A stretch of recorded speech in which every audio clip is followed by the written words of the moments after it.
করতে চায়।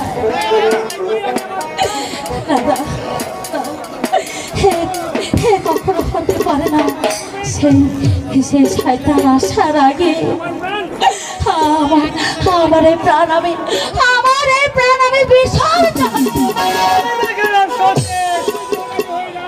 তুমি যদি রাজি হয়ে যাও আমি তোমাকে বিয়ে করবো।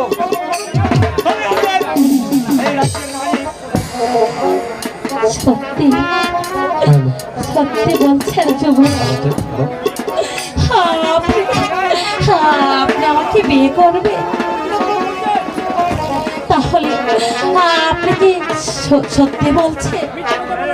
মিথ্যে কথা বলার জন্য তোমাকে এখানে আনা হয়নি সতে। তবে তুমি আগেবারে বলো